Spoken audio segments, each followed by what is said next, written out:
अब देखिए ध्यान से, यहाँ पे देखिए इस डायग्राम में हमारा ये जो अंग है ये बहुत ऊपर में बना दिया, जबकि यहाँ इधर कहीं होना चाहिए था।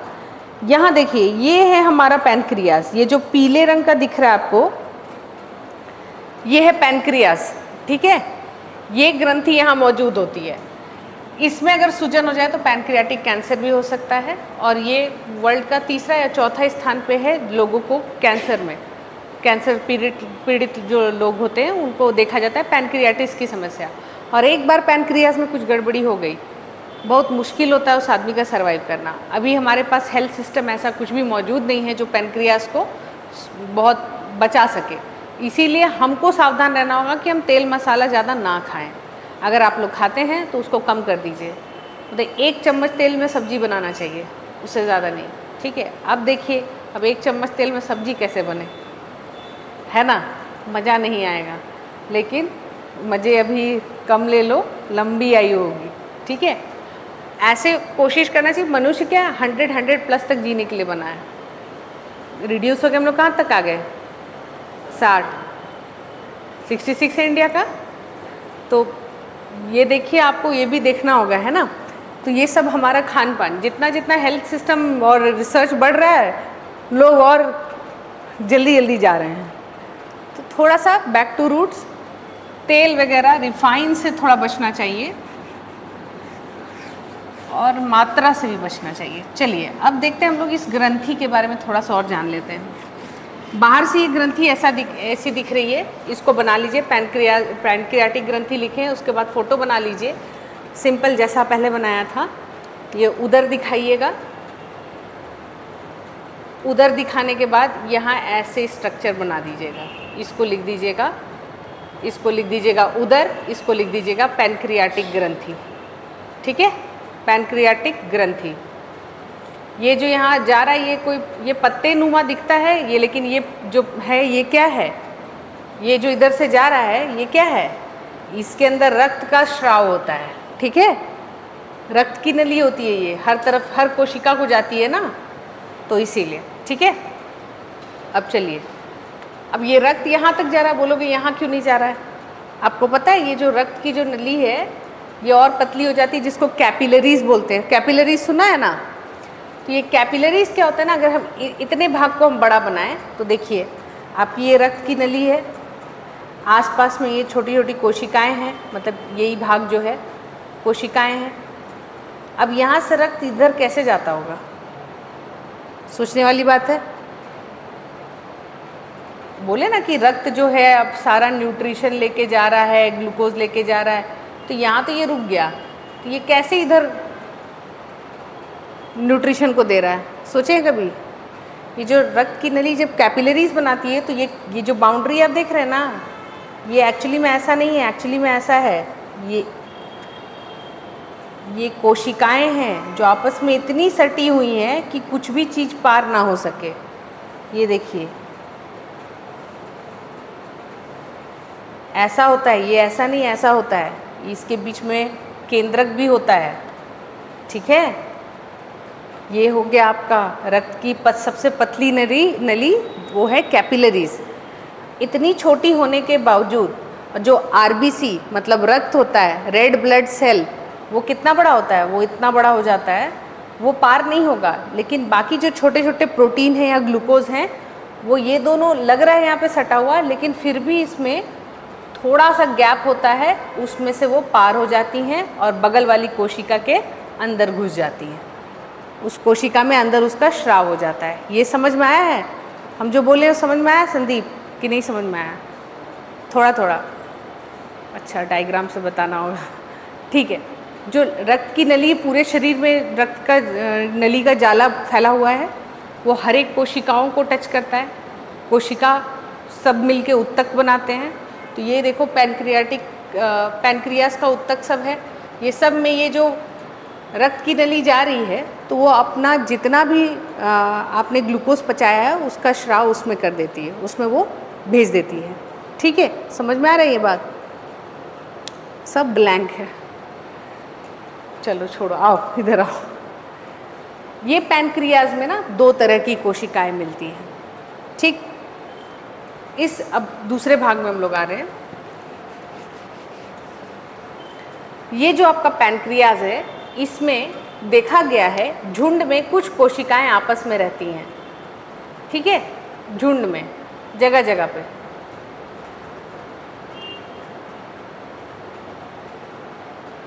इस तरह के टापूनुमा कोशिकाएं, मतलब एक एक जगह टापू जैसा दिखने लगता है कि अरे एक साथ कुछ अलग सा दिख रहा है पैनक्रियाटिक ग्रंथि में। इसको सबसे पहले लैंगरहैन नाम के व्यक्ति ने देखा था। किसने देखा था? लैंगरहैन। ठीक है, लैंगरहैन। तो इन्होंने ये इस पूरे समूह को, जगह जगह जो बिखरा हुआ है पैनक्रियाज में कोशिकाओं का समूह, पूरी कोशिकाएं हैं लेकिन इसमें से कुछ भिन्न कोशिकाएं हैं जो बाकी कोशिकाओं के आसपास की कोशिकाओं से अलग दिखती हैं। वो अलग जो दिखने वाली उसको नाम दे दिया आइलेट। आइसलेट नहीं बोलेंगे, एस साइलेंट होता है, आइलेट ऑफ लैंगरहैन। ठीक है, अब ये जो कोशिकाओं का समूह है ये कुछ खास कोशिकाएं हैं। इसमें से स्राव होता है कुछ प्रमुख हार्मोन्स का। ठीक है, तो लैंगरहैन ने और भी बाकी साइंटिस्ट लोग ने देखा, अच्छा ठीक है, लैंगरहैन कुछ खोजा है कि ये पूरे पैनक्रियाज में ये तो कोशिकाओं का बना हुआ है लेकिन कुछ कोशिकाएं जो हैं सबसे भिन्न दिखती हैं। हो सकता है उसका कुछ फंक्शन होगा, उसका कुछ भिन्न कारण होगा कि बाकी कोशिकाओं से अलग दिखती है और वो भी झुंड में कहीं कहीं फैली हुई हैं, ज़रा देखते हैं क्या है। तो बाकी साइंटिस्ट जब खोजे तो उसमें से उन्होंने देखा कि एक जो सेल है ना, एक कोशिका जो है वो एक हार्मोन का स्राव कर रही है जिसका नाम उन लोगों ने दे दिया इंसुलिन।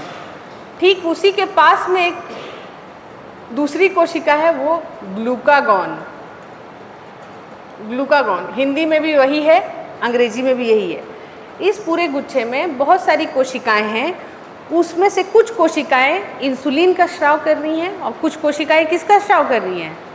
ग्लूकागॉन। तब उन लोग सोचे अब क्या कहें, इन कोशिकाओं को एक दूसरे से कैसे अलग करें। तो उन्होंने बोला जो कोशिकाएं इंसुलिन का स्राव कर रही हैं हम उसको बोलेंगे क्या? बीटा कोशिकाएं। ठीक है, बीटा कोशिकाएं। ठीक है, या फिर बीटा को ऐसे भी लिखते हैं बीटा सेल्स, है ना। बीटा में बी ऐसे लंबा कर दीजिए तो बीटा साइन होता है ना। तो बीटा कोशिकाएं किसका स्राव करती हैं? इंसुलिन का। तो ग्लूकागॉन को क्या नाम दे दिया उन लोग? अल्फा कोशिकाएं। ठीक है, अल्फा कोशिकाएं। ठीक है, और भी कोशिकाएं हैं, थीटा, डेल्टा, ऐसे करके नाम बहुत सारा दिया हुआ है। लेकिन हम अपने एग्जाम की तैयारी में ये 2 प्रमुख को जान लेंगे, अब बाकियों को छोड़ देंगे। ठीक है, तो ये जो अभी तक क्या समझे, पैनक्रियाज कैसी ग्रंथि है?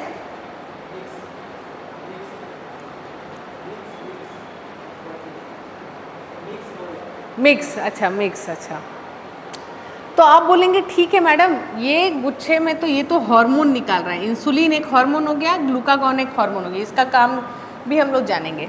तो बोलेंगे कि इसके बगल बगल में जो कोशिकाएं हैं उसका क्या काम है ना। जो नॉर्मल सामान्य कोशिकाएं थी, कोशिकाएं हैं जो पैनक्रियाज में, उसका क्या काम है?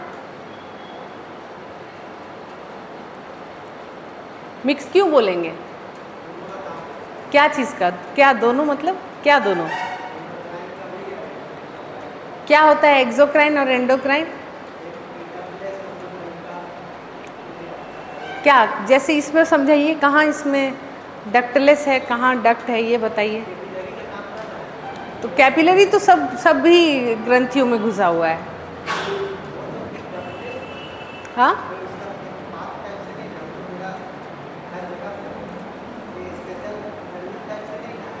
किस में? इसमें? अच्छा, तो उसमें क्या ले रहा है वो? हाँ, क्या ले रहा है? ब्लड ले रहा है। तो ब्लड से क्या लेना देना? ध्यान से समझिए, 2 तरह के हार्मोनल ग्रंथियाँ होती हैं, एक जिसमें नली होती है जिसमें, और दूसरे में जिसमें नली नहीं होती है। जिसमें नली होती है उसको क्या बोलते हैं? एक्सोक्राइन, और जिसमें नली होती है नहीं होती है उसको एंडोक्राइन।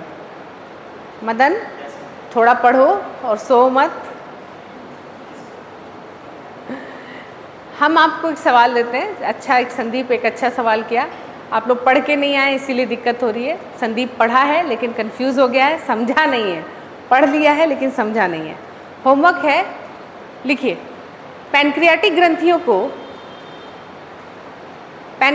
ग्रंथियों को एक्सोक्राइन एवं एंडोक्राइन दोनों क्यों कहते हैं?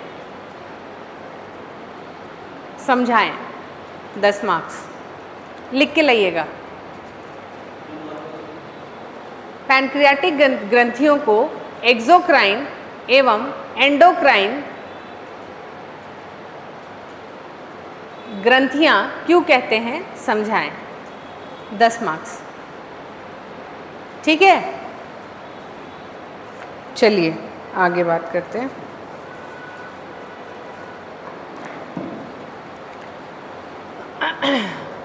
देखिए हमने क्या कहा, ये तो ऑलरेडी कोशिकाओं का बना हुआ ये पैनक्रियाटिक ग्रंथि। इसमें से कुछ भिन्न कोशिकाएं थी जिसको हम लोग आइलेट ऑफ लैंगरहैन बोले, जिसमें उन कोशिकाओं के समूह में एक अल्फा सेल और बीटा सेल। अल्फा सेल से हमारा ग्लूकागॉन निकल रहा है, बीटा सेल से हमारा इंसुलिन निकल रहा है।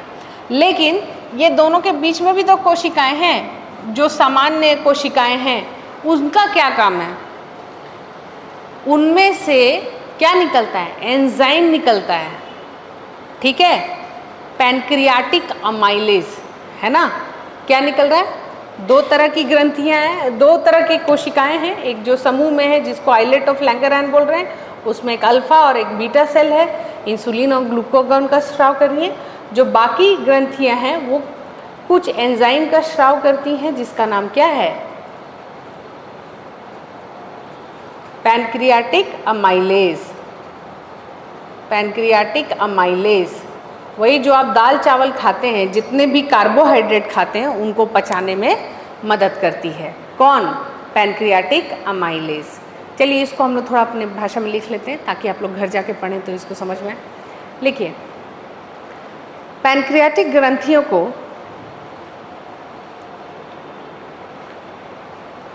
एंडोक्राइन एवं एक्सोक्राइन दोनों की ही संज्ञा दी गई है। पैनक्रियाटिक ग्रंथियों को एक्सोक्राइन एवं एंडोक्राइन दोनों की ही संज्ञा दी गई है।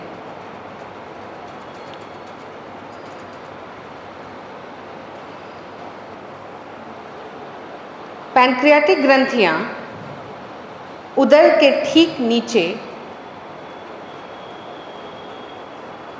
नीचे मौजूद होती हैं। पैनक्रियाटिक ग्रंथियां उदर के ठीक नीचे मौजूद होती हैं। ये पत्ते नुमा दिखाई पड़ती हैं।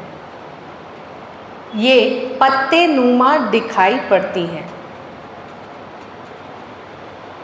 Pancreatic glands are present below the stomach and it looks leaf-like. And it looks leaf-like.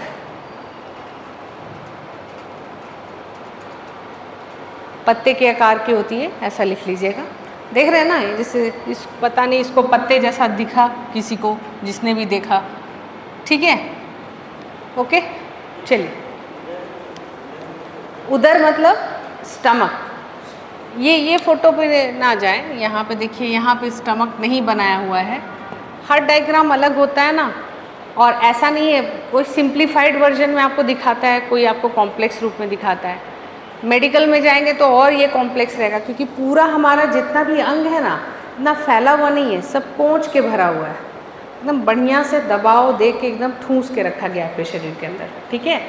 तो जैसा जिसको सर्जन अलग तरीके से डायग्राम देखेगा कि वो जब स्काल्पेल लगाएगा, मतलब काटने के लिए, तो उसको कहाँ से कटिंग करना है वो आइडिया लेगा, तो उसके लिए डायग्राम अलग होगा, उसकी अलग मेडिकल में पढ़ाई है। हम सामान्य लोगों के लिए इस तरीके का डायग्राम है। ठीक है, समझ गए? चलिए लिखिए, पैंक्रियाटिक ग्रंथियों में कुछ खास कोशिकाओं का समूह मौजूद होता है। पैंक्रियाटिक ग्रंथियों में कुछ खास कोशिकाओं का समूह मौजूद होता है जिसे लैंगरहैंस ने सबसे पहले देखा था।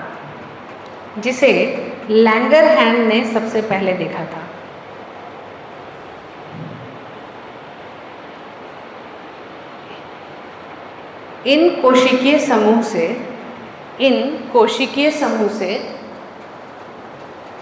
विभिन्न तरह के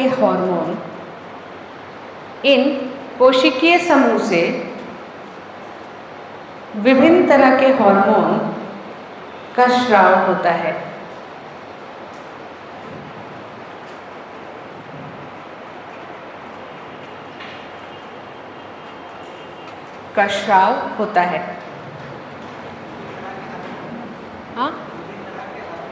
हाँ, विभिन्न तरह के हार्मोन का स्राव होता है। इस खास कोशिकीय समूह को आइलेट ऑफ लैंगरहैंस कहा गया है। इन खास कोशिकाओं के समूह को आइलेट ऑफ लैंगरहैंस कहा गया है। इन खास कोशिकीय समूह को आइलेट ऑफ लैंगरहैंस कहा गया है। ठीक है,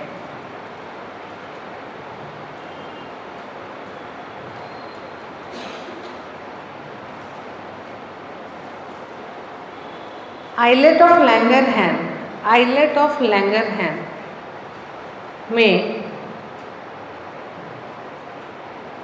दो प्रमुख कोशिकाएं मौजूद होती हैं। आइलेट ऑफ लैंगरहैंस में आइसलेट मत लिख दीजिएगा, आइसलेट लिखना है और आइलेट बोलना है, ISLET। आइलेट ऑफ लैंगरहैंस में दो प्रमुख कोशिकाएं पाई जाती हैं। डैश देके लिखिए, अल्फा कोशिकाएं और फिर बीटा कोशिकाएं। और इससे क्या निकल रहा है?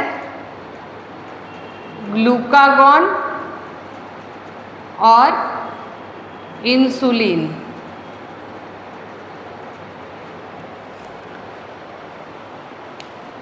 अब ब्रैकेट में हार्मोन है, ग्लूकागॉन क्या है? हार्मोन है ना। हाँ, लिखिए, लिख लिए, 1 2 करके लिखिए। अल्फा कोशिकाएं जिससे निकलता है ग्लूकागॉन हार्मोन, पूरा लिखिएगा, ग्लूकागॉन हार्मोन।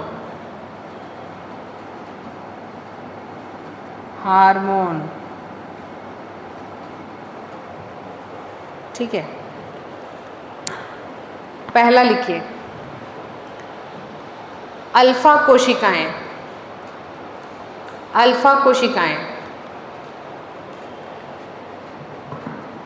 अल्फा कोशिकाओं से ग्लूकागॉन हार्मोन निकलता है।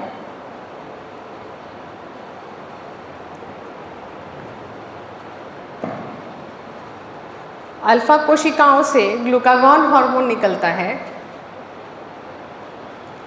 जिसका काम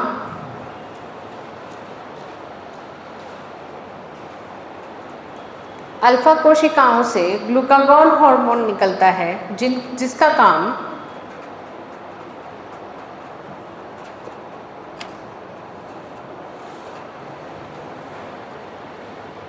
अल्फा कोशिकाओं से ग्लूकागॉन हार्मोन निकलता है जिसका काम शरीर की कोशिकाओं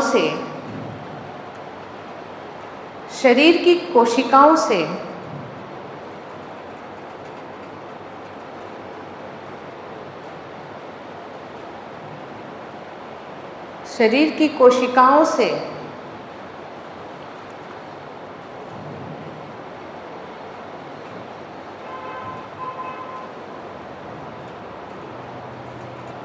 शरीर की कोशिकाओं से ग्लूकोज का उत्सर्जन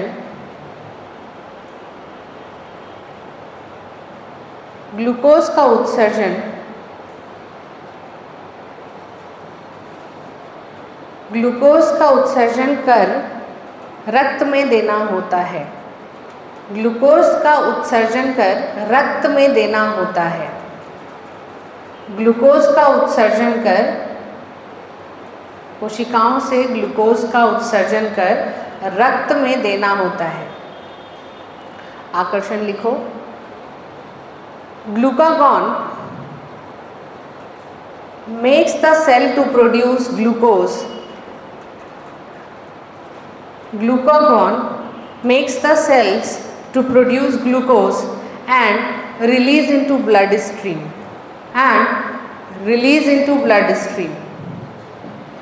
देखिए, बात को समझिए। ग्लूकागॉन क्या करता है, ध्यान दीजिए। जब आप भूखे रहेंगे, खाना कम खाएं, आपको एनर्जी चाहिए कि नहीं चाहिए? ठीक, आप क्या करेंगे? आप तो यहाँ बैठे हुए हैं, बहुत लोग नाश्ता करके नहीं आए होंगे, तो पैनक्रियास को सिग्नल मिला होगा और उसमें से जो ये जो आपका अल्फ़ा सेल है, अल्फ़ा कोशिकाएं हैं, वो क्या हो जाएंगी? वो स्टिमुलेट हो जाएंगी, है ना, वो एक्टिव हो जाएंगी और ग्लूकागॉन छोड़ेंगी। ग्लूकागॉन आपके रक्त में घूमेगा और जहाँ जहाँ जिस भी कोशिकाओं में ये ग्लूकागॉन के मॉलिक्यूल्स पहुँचेंगे, उन कोशिकाओं को बोलेगा नॉक नॉक ग्लूकोज निकालो, खून में ग्लूकोज बढ़ाओ, क्योंकि ये आदमी जो है ये बेहोश हो जाएगा। तो वो जो कोशिकाएं ग्लूकोज को अपने पास जमा करके रखी हैं, क्योंकि आपको खाना है 100 ग्राम खाना, आप कितना खाते हैं? आधा केजी चावल। तो जो एक्स्ट्रा ग्लूकोज है वो कोशिकाएं अपने कोशिकाओं के अंदर किस रूप में रखती हैं? जब ग्लूकोज ज़्यादा हो जाता है उसको किस रूप में रखती हैं कोशिकाएं?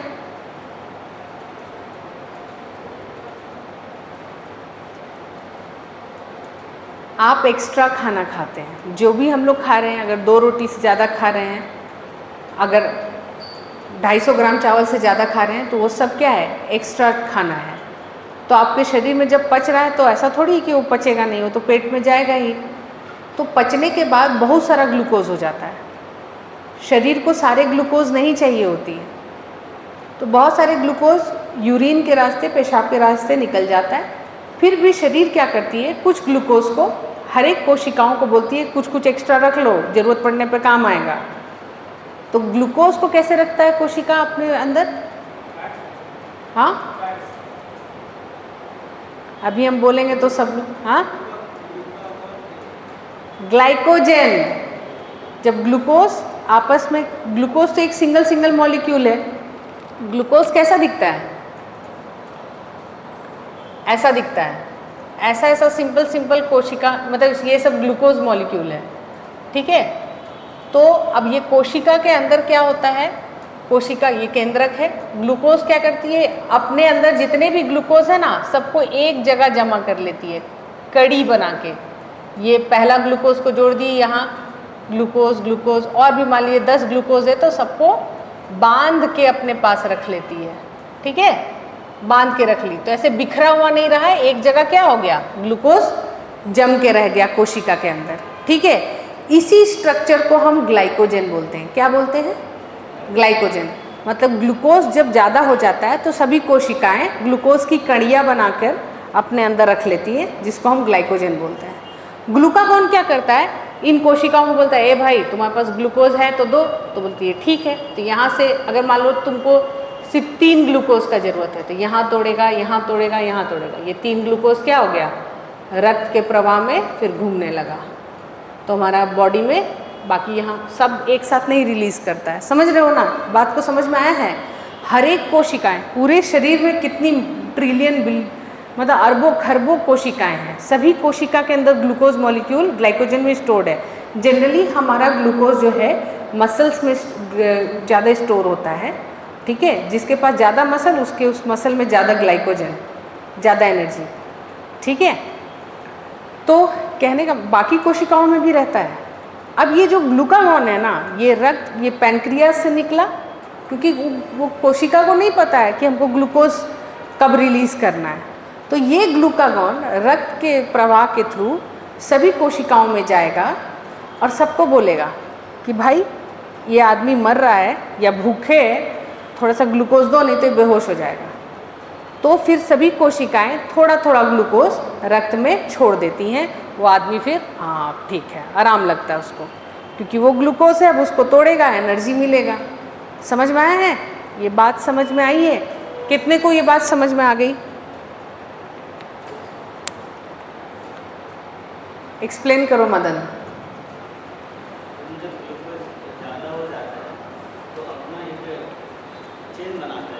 हाँ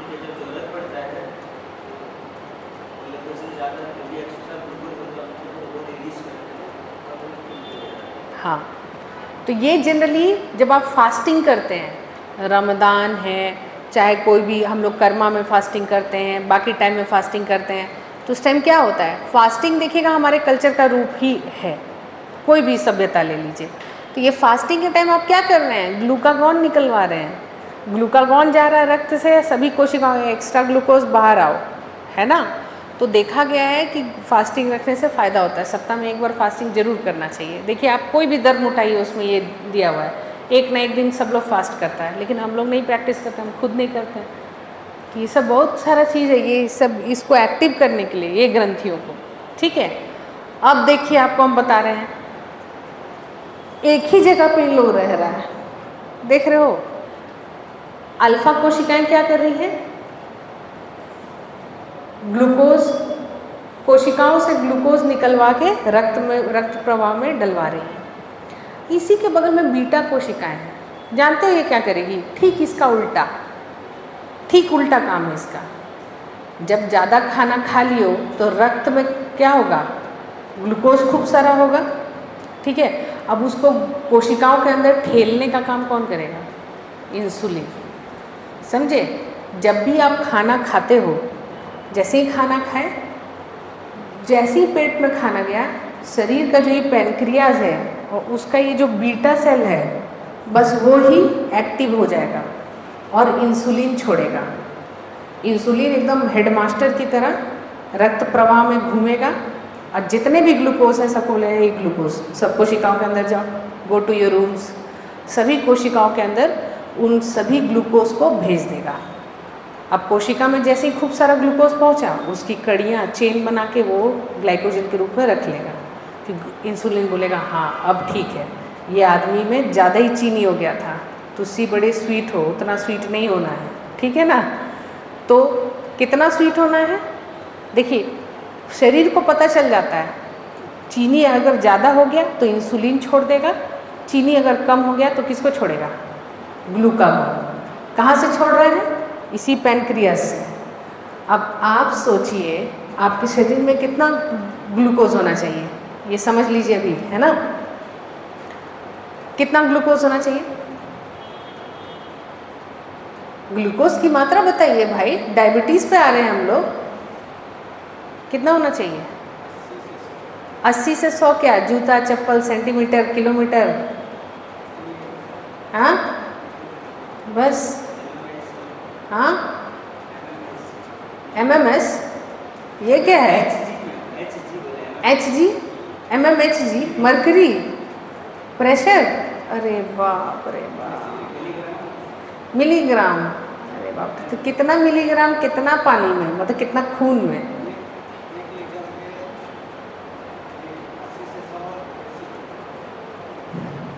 क्या चीज़, फिर से बोलिए, बोलो संदीप, आज तुम बोलो। 80 से 100 क्या चीज़, हाँ, स्मॉल d L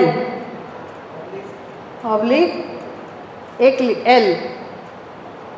तो ग्लूकोज तो मॉलिक्यूल है, सो मतलब दाना है, तो उसका कुछ वजन होगा।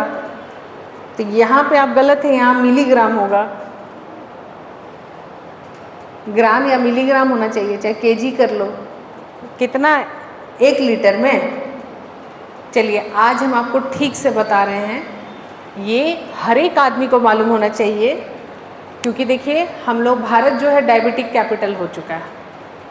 हर दूसरे आदमी को डायबिटीज़ है। कितनी ख़राब बात है। हम लोग सब प्री डायबिटिक एज में हैं, हम भी प्री डायबिटिक हैं। क्यों? मेरे पिताजी को भी था। आपके घर में कितने कितने पेरेंट्स हैं जिनको डायबिटीज़ है? हाथ उठाइए। हाँ, है ना। तो आपको पता ही नहीं है, आपके अगर पेरेंट्स डायबिटिक हैं तो सामान्य मात्रा क्या है। देखिए क्या हुआ होगा, यही हम लोग पढ़ने जा रहे हैं। पैनक्रियाज कितना प्रमुख ऑर्गन है ये आपको भी समझ में आएगा। ये बताइए, आप लोग अपने पेरेंट्स का खून जांच करते हैं? कितना डायबिटीज़, बोलते हैं ना डायबिटीज़ बढ़ गया है, डायबिटीज़ कम हो गया है, या शुगर बढ़ गया है, शुगर कम हो गया है। तो आप लोग कभी चेक किए हैं कि क्या लिखा हुआ उसमें यूनिट? ये आपको मालूम होना चाहिए। जबकि आपके लव्ड वंस जिनको आप प्रेम करते हैं उनको भी ये बीमारी है, तब आपको नहीं पता है। बताइए ये पढ़ा लिखा होने का क्या फ़ायदा? ये सामान्य ज्ञान में आता है। साइंस के छात्र नहीं हैं आप लोग, लेकिन आप ये सामान्य ज्ञान थी। अच्छा चलिए बताते हैं, अब बता ही देते हैं। देखिए क्या कह रहा है, कहता है 80 से 100 फास्टिंग में, जब आपने मतलब खाना नहीं खाया है या फास्ट में है, फास्टिंग में 80 से 100 मिलीग्राम ग्लूकोज आपके खून के डेसीलीटर पर डेसीलीटर खून में होना चाहिए। समझ में आ रहा है? 80 से 100 मिलीग्राम ग्लूकोज पर डेसीलीटर ऑफ ब्लड। कॉपी में 2-3 लाइन छोड़ दीजिए, मतलब सेकंड पॉइंट लिखिए, बीटा कोशिकाएं, बीटा कोशिकाएं, उसके बाद लिखाते हैं। बीटा कोशिकाएं, इनका काम इंसुलिन हार्मोन छोड़ना होता है। इनका काम इंसुलिन हार्मोन छोड़ना होता है, मतलब निकालना या छोड़ना होता है। ठीक है, लिखिए इंसुलिन हार्मोन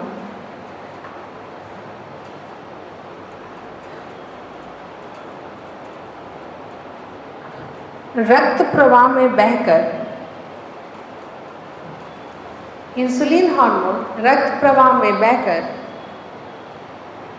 कोशिकाओं के पास जाता है, कोशिकाओं के पास जाता है एवं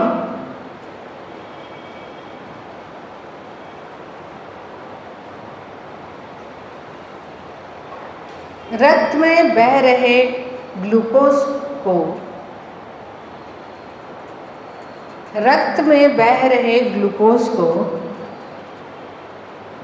रक्त में बह रहे ग्लूकोज को, रक्त में बह रहे ग्लूकोज को कोशिकाओं के भीतर जाने का आदेश देता है।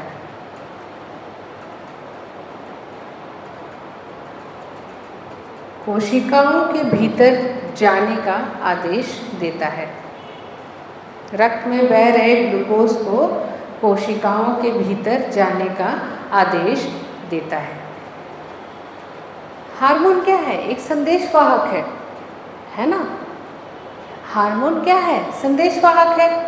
सभी कोशिकाओं के पास तो ग्लूकोज कड़ियों में बंध के ग्लाइकोजन के रूप में था। अब उनको वो ग्लाइकोजन को ग्लूकोज में कब निकालना है रक्त में, ये संदेश कौन पहुंचा रहा है? ये ग्रंथि से निकलने वाले हार्मोन। हार्मोन कैसे काम करते हैं? वो एक संदेशवाहक होते हैं, शरीर के सभी कोशिकाओं को संदेश देते हैं, संदेशवाहक के रूप में होते हैं। ठीक है, ये आपने लिख लिया दोनों हार्मोन के बारे में। अब यहाँ देखिए, लिखिए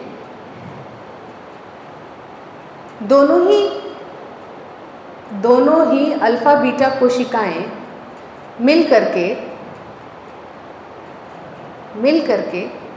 दोनों ही अल्फा बीटा कोशिकाएं मिल करके शरीर एवं रक्त में ग्लूकोज की मात्रा शरीर एवं रक्त में ग्लूकोज की मात्रा नियंत्रित करती हैं।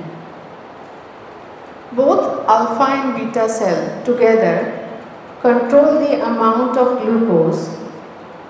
Both alpha and beta cell together control the amount of glucose in blood and body.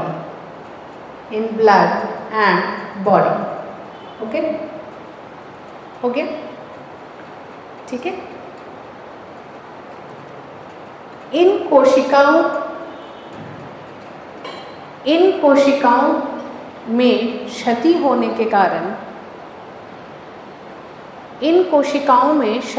के कारण हमें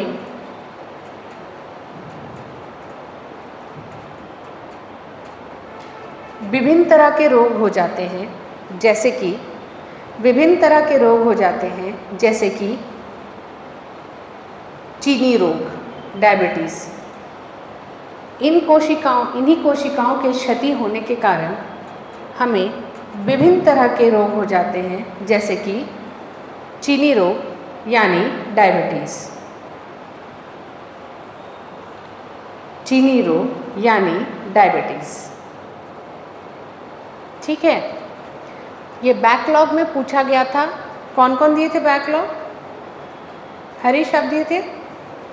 बैकलॉग का क्वेश्चन देखा था? ये क्वेश्चन आया हुआ था। पैनक्रियास और पैनक्रियास से निकलने वाले 2 प्रमुख हार्मोन के बारे में बताएं। पैनक्रियास के बारे में पहले बताना है कि ये एक ऐसी ग्रंथि है जिसको एक्सोक्राइन और एंडोक्राइन दोनों की संज्ञा दी गई है, और ये होमवर्क है, क्यों दिया गया है ये बताना है आपको ठीक से, है ना? अभी पढ़े हैं आप। हमको संदीप पे खुशी ये है कि ये पढ़ के आया लड़का। अब ये जाके पढ़ेगा, ये समझने के बाद इसको पूरा क्लियर हो जाएगा। कल तक बता दोगे? ठीक, गुड। पहले बताए थोड़ा सा पैनक्रियास के बारे में, फिर उसके स्ट्रक्चर को समझाएं। उसमें कोशिकाओं के समूह, कुछ खास कोशिकाओं के समूह जिसको आइलेट ऑफ लैंगरहैंस, जिसे लैंगरहैंस ने सबसे पहले देखा था, लैंगरहैंस वैज्ञानिक ने सबसे पहले देखा था। और उसके बाद बताएंगे उस समूह में कौन कौन से सेल्स मौजूद होते हैं, उनसे कौन से हार्मोन का उत्सर्जन होता है, ये बता दिए। अब फिर बताएंगे उन हार्मोन जो उत्सर्जन जिनका हुआ उनका क्या काम है, वो आपने बता दिया। दोनों एक ही साथ रह रहा है, एक का क्या काम कर रहा है? रक्त में ग्लूकोज की मात्रा कौन बढ़ा रहा है? रक्त में ग्लूकोज की मात्रा कौन बढ़ा रहा है? हाँ, ग्लूकागॉन। इंसुलिन क्या कर रहा हो? तो मास्टर है। खाना आप जैसे ही खाएं रक्त में खूब सारा ग्लूकोज आ गया। अब शरीर में ज़्यादा ग्लूकोज हो गया तो ये वाला जो बीटा सेल होता है वो एक्टिव हो जाता है। अब वो इंसुलिन छोड़ता है और इंसुलिन डंडा भांजते हुए, ए ग्लूकोज सब कोशिका के अंदर जाओ। तो रक्त से कोशिका के अंदर भगा रहा है, तो रक्त में क्या हो रहा है? ग्लूकोज की मात्रा कम कर रहा है। देखिए, समझिए, इधर इसको बना लीजिएगा। बॉडी सेल्स लिखिएगा, मतलब शरीर की कोशिकाएं, और रक्त यानी ब्लड। ग्लूकागॉन क्या कर रहा है? बॉडी सेल्स में ग्लूकोज की मात्रा को बढ़ा रहा है कि घटा रहा है? बॉडी सेल्स पूछा है, कोशिकाएं। कोशिकाओं में क्या करता है?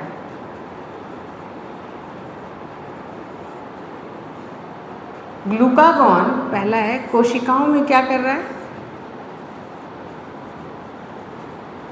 कोशिकाओं में, रक्त में नहीं पूछा, नहीं समझे? बॉडी, देखिए बॉडी सेल्स मतलब क्या? शरीर की जितनी कोशिकाएं हैं, यहाँ से जब ग्लूकागॉन या इंसुलिन निकलेगा, इस रक्त में घूम रहा है, पूरे शरीर में पूरा हमारा ब्लड का नली है, वो सब जा रहा है कहाँ? सभी कोशिकाओं में, हाथ के, पैर के, शरीर के, दिमाग के। वहाँ पे जाके ये क्या कर रहा है ना? तो वहाँ जब कोशिकाओं के अंदर जा रहा है ग्लूकागॉन, तो क्या बोल रहा है कोशिकाओं को? ग्लूकोज निकालने या ग्लूकोज को रखने बोल रहा है? ये बताइए। निकालने के लिए बोल रहा है। तो अगर निकालने के लिए बोल रहा है तो शरीर की कोशिकाओं में ग्लूकोज की मात्रा कम होगी कि ज़्यादा होगी? कम ना होगी? निकालने बोला ना, निकाल के कहाँ भेजने? खून में भेजने बोल रहा है। खून में भेजने बोला तो खून में क्या हो रहा है? ग्लूकोज की मात्रा बढ़ेगी और शरीर में क्या, ये शरीर की कोशिकाओं में घटेगी। समझ में आया ये चीज़? ठीक से पढ़ना फिर समझ में आएगा। अब इंसुलिन के लिए बताइए, इंसुलिन खून में से ग्लूकोज को कोशिका के अंदर भेज रहा है, खून में से, है ना। तो खून में क्या हो रहा है? कम हो रहा है, तो ग्लूकोज की मात्रा क्या हो रही है? कम हो रही है। और कोशिकाओं में ये ग्लूकोज की मात्रा, समझ में आया? इसको लिख लीजिए और जाके घर में पढ़िएगा जो लिखाए हैं, तब समझ में आएगा। ठीक है, इस चार्ट को बना लीजिए। कोशिकाओं के भीतर क्या हो रहा है? ग्लूकोज की मात्रा कम और रक्त में ज़्यादा, क्योंकि कोशिका से निकल के कहाँ जा रहा है? रक्त में जा रहा है ना।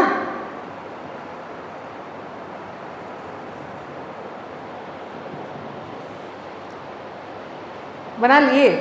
ये फोटो बना लीजिए, इसको पढ़िएगा जाके तो समझ आएगा। आज जाके अगर आप नहीं पढ़े तो आपको नहीं समझ में आएगा। हम बहुत सिंपल तरीके से समझाएं हैं आपको। संदीप दिमाग लगाओ, दिमाग लगा।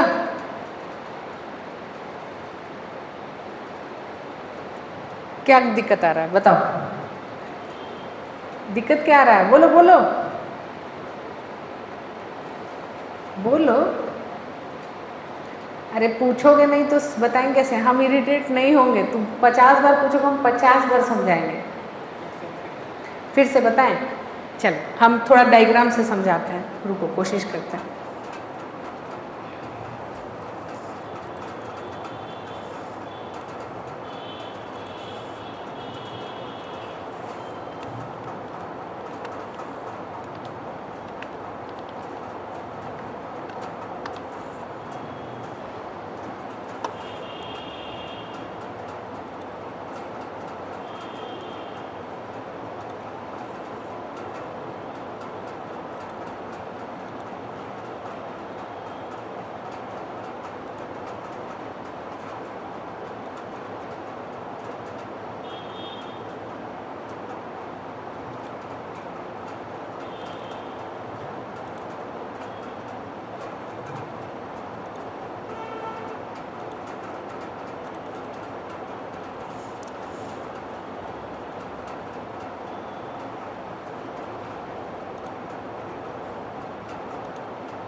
देखिए ये हमारे शरीर का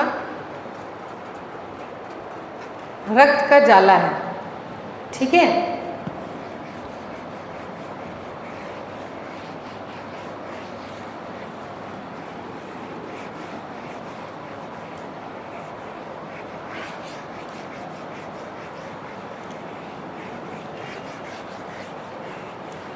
ठीक है, सबको दिख रहा है ठीक से?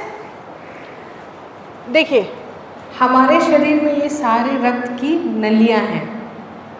नीला क्यों दिख रहा है? और यही रक्त की नलियां एक जगह थोड़ी ज़्यादा फूल गई तो वो हृदय बन गया। रक्त की नलियां ही थोड़ा सा एक जगह ज़्यादा फूल गई और वो हृदय बन गया। जब जीव बन रहे थे तो सबसे पहले एकदम छोटा सा दिल आया था, थोड़ा सा फूला था, ठीक है। फिर जैसे ही मछली आई तो उसमें वो जो फुलाव था वो 2 भाग में बढ़ गया। तो उसमें हृदय 2 चेम्बर का होता है। हमारे में कितने चेम्बर का हृदय होता है? 4 चेम्बर का हृदय होता है। तो ये 2 चेम्बर का पहली बार मछलियों में आया था, ठीक है ना। मतलब वो रक्त का जो नली है वो फूल गया, एक जगह देखा गया। फिर बाकी जानवर जो भी धरती पे नए नए आने लगे उसमें 2 चेम्बर से फिर 3 चेम्बर और हम लोग में 4 चेम्बर, ठीक है ना। तो उसी को हम हृदय कहते हैं। हृदय का काम क्या है? देखो पाइप से कोई भी चीज़ जाएगा, बीच में उसको थोड़ा प्रेशर बनाने के लिए क्या चाहिए? पंप चाहिए। तो यही है, हार्ट क्या करता है? पंप करता है कि पूरा शरीर इतना ऊपर से नीचे, ग्रेविटी गुरुत्वाकर्षण भी है, तो हार्ट जैसे जोर से धड़कता है तो पूरे शरीर में खून जाता है और पूरे शरीर से खून भी आता है, लब डब, है ना। ये कैसे होता है वो सर्कुलेशन चैप्टर में आपको पढ़ना है। और जब वो क्या होता है, जब तुम सांस लेते हो तो ऑक्सीजन घुस रहा है और शरीर के जिस भी ये जो आर्टरीज होती है उसमें ऑक्सीजन भी रहता है, जो तुम्हारा आरबीसी कोशिकाएं हैं उस ऑक्सीजन को पकड़ लेती हैं, ठीक है। और फिर सीधे आपके दिल पे लेके जाती है, सब शरीर के भाग से लेके दिल पे जाती है। और दिल क्या करता है कि ये सारा ऑक्सीजन सब जगह पहुंच जाए तो उस रक्त को फिर जोर से धक करके सारे शरीर में छोड़ता है। जब शरीर की तरफ जा रहा होता है तो अगल बगल जितनी कोशिकाएं हैं उस ऑक्सीजन को मांग लेती है। किसको ध्वस्त करने के लिए? ग्लूकोज को ध्वस्त करने के लिए। ग्लूकोज ध्वस्त होगा तो क्या निकलेगा? एनर्जी। अब समझे? घुसा है दिमाग में? तो जैसे ही आसपास की कोशिकाएं, क्योंकि ये सब चमड़ा है हमारा, कोशिकाएं से बनी हुई है, जैसे ही ऑक्सीजन हम लोग ले लेते हैं ये जो रक्त प्रवाह है वो अब नीला पड़ने लगता है। ऐसा नहीं है कि आपका पहले से नीला है और फिर पीले और से लाल है। जिस भी स्थिति में जिस भी नली से ऑक्सीजन, जो आरबीसी कोशिकाएं ऑक्सीजन छोड़ देंगी उसके बाद वो बहने लगेंगी तो वो जगह नीला पड़ जाएगा, ठीक है। पहले से नीला नहीं होता है। अगर यहाँ आपको नीला नीला वेन्स मिल रहा है ना, उसमें एक इंजेक्शन लेके ऑक्सीजन भर दो, लाल हो जाएगा। ऐसा मत करना, मर जाओगे, ठीक है ना। बता रहे हैं, अगर यह जैसे नीला दिख रहा है आपकी कलाई पे, अगर उसमें तुम ऑक्सीजन डाल दो वो लाल हो जाएगा। करना मत ऐसा, ठीक। तो ऐसा होता है। ये देखो, ये रही आरबीसी कोशिकाएं, ठीक है। और आरबीसी कोशिकाएं लाल क्यों भी दिखती हैं? क्योंकि हीम वहाँ पे होता है, हीम ऑक्सीजन कैरी करता है। वो डीप में नहीं जाएंगे, बस मोटा मोटी समझिए।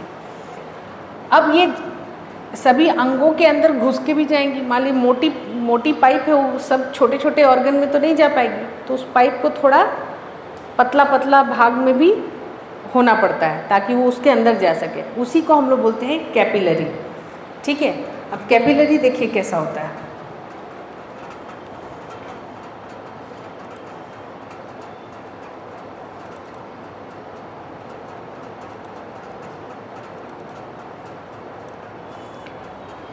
ये आपका आर्टरी है और यहाँ पे आसपास में आपका सभी ऑर्गन्स होंगे। ऑर्गन के अंदर क्या होता है? इस तरह का जाला बन जाता है जहाँ पे ये जो नली है पतली हो जाती है, इतनी पतली हो जाती है कि इसके अंदर का जितना भी ग्लूकोज है वो आसपास की कोशिकाओं में जा सके।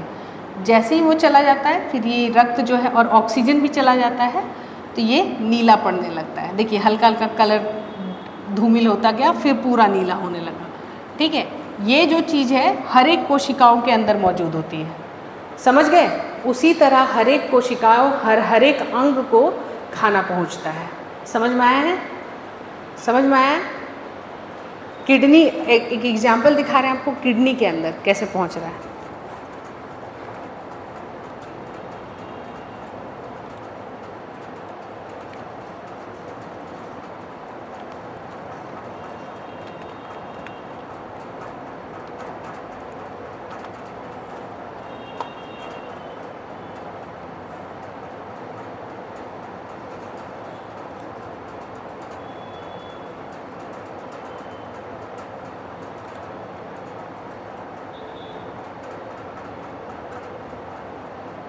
ये जूम नहीं होता है क्या?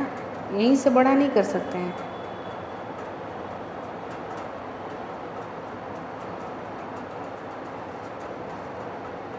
देखिए अगर किडनी है तो पूरा किडनी को नहीं बताया है इसमें, उसके अंदर जाला कैसे फैला हुआ वो दिखाया है।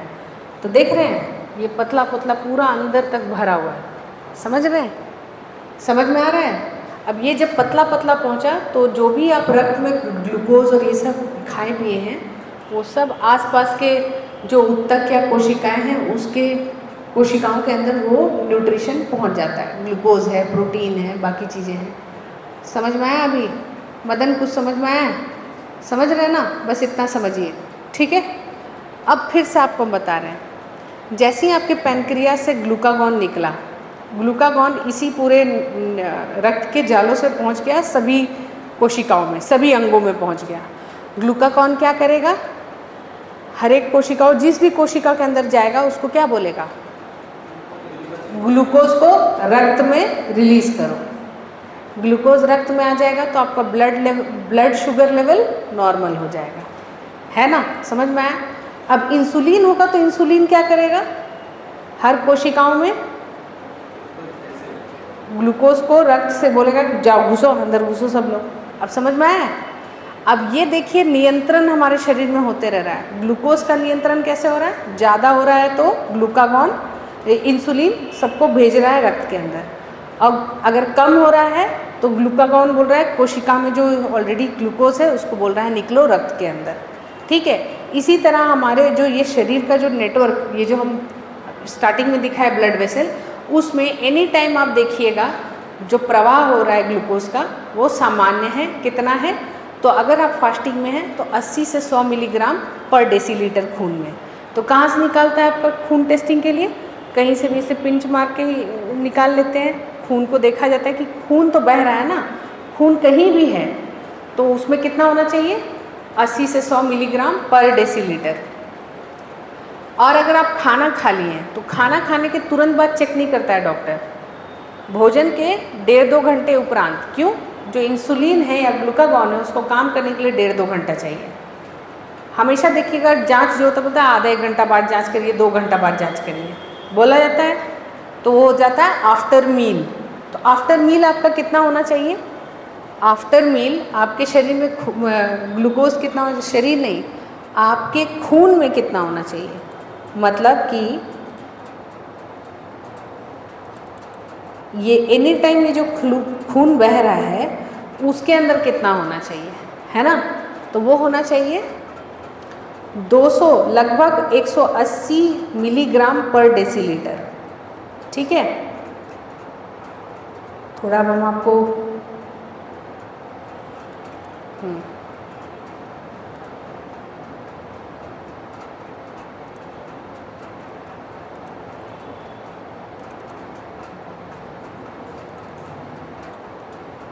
प्लीज़, ये क्वेश्चन आया हुआ है बैकलॉग में, इसको प्लीज़ देख लो, है ना। नॉर्मल ग्लूकोज लेवल, अभी हम क्या लिखा है कि अगर ये ऐसा हो रहा है तो डैमेज होगा, है ना।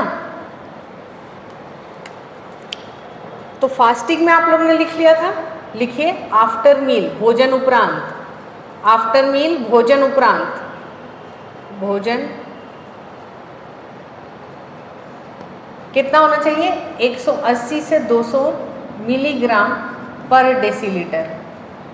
ये डेसीलीटर बोल के इतना कंफ्यूज क्यों करता है लोग, है ना। डेसीलीटर क्या होता है, व्हाट इज डेसीलीटर। ये बॉटल पकड़ाओ कोई, आपके शरीर में कितना खून है, 5 से 6 लीटर, लड़कों में 5.5 से 6 लीटर, लड़कियों में 4.5 से 5.5 लीटर। ओवरऑल मैं एवरेज मान लें 5 लीटर खून है आपके शरीर में, मान के चलें। अब देखिए क्या बोल रहा है, ये 1 लीटर का बॉटल है, ठीक है। डेसीलीटर क्या होता है, कोई बताइए, डेसीलीटर क्या होता है, ध्यान दीजिए इस बॉटल, डेसीलीटर कितना होगा, छोटा, वो कितना छोटा भाग, यही आप लोग नहीं जानते हैं, यही है जूनियर क्लास में सब पढ़ना था आपको। इस बॉटल का 10 भाग करेंगे तो 1 भाग को डेसीलीटर बोलेंगे। ये आपका 1 लीटर खून है समझिए, तो 1 लीटर मतलब कितना ml, 1 लीटर मतलब आप ऐसे ही बॉटल ही बना लीजिए, ये 1 लीटर लिखें आप, 1 लीटर, इसका 10 भाग कर रहे हैं,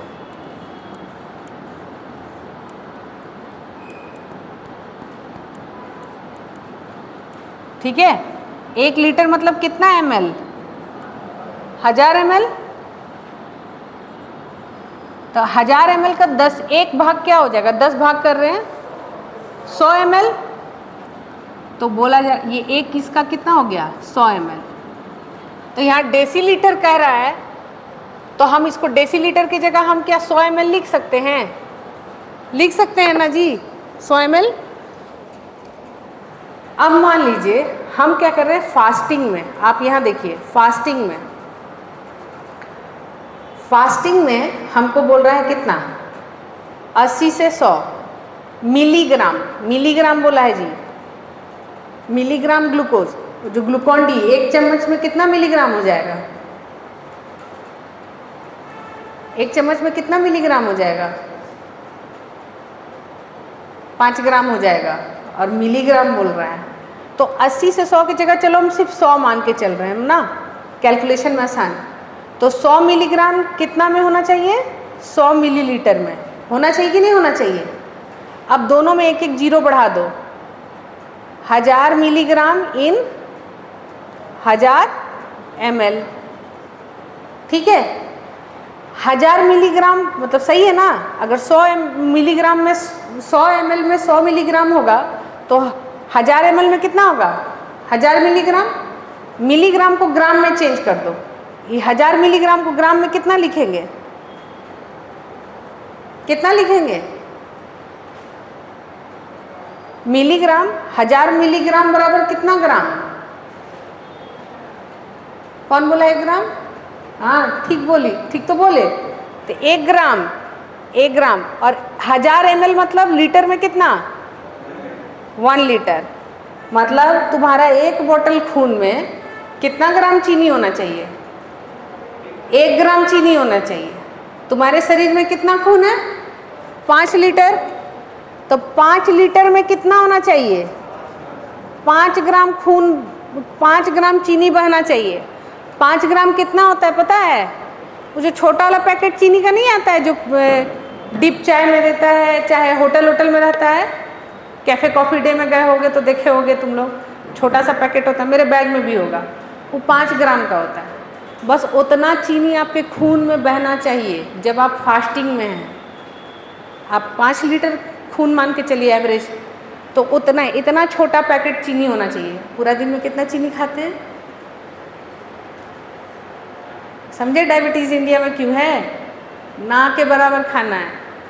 अब ये तो था फास्टिंग में, अब देखिए आफ्टर मील कितना होना चाहिए। तो घर में अगर, और चीनी मतलब सिर्फ वो चीनी वाला चीनी नहीं, आप जो रोटी दाल चावल सब खा रहे हैं वो सबसे आपको चीनी मिल रहा है, क्योंकि हर चीज़ किस में बदल रहा है ग्लूकोज में, ग्लूकोज माने चीनी है ना, रोटी दाल चावल सबसे मिल रहा है। और आप चीनी सोच रहे हैं 1 चम्मच चीनी में 5 ग्राम होगा, सोचिए।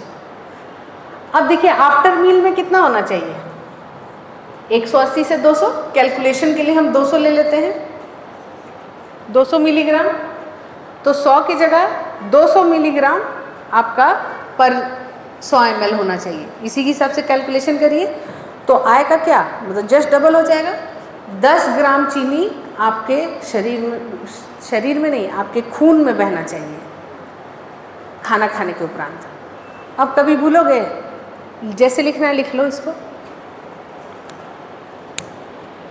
चलो, तो पैनक्रियास के बारे में बताइएगा कि अगर यहाँ पे आपको ब्लड शुगर लेवल बताना है, अगर इंसुलिन की कमी, इंसुलिन या ग्लूकागॉन में कुछ भी गड़बड़ी होती है तो हमें डायबिटीज़ होता है। मेनली इंसुलिन का रोल है, ठीक है, इसको लिख लो, जल्दी लिखिए। इंसुलिन का रोल क्या हो, कैसे, डायबिटीज़, चीनी रोग या मधुमेह,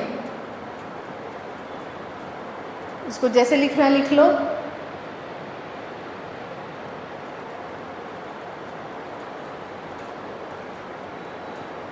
ठीक है, मधुमेह लिखिए। मधुमेह रोग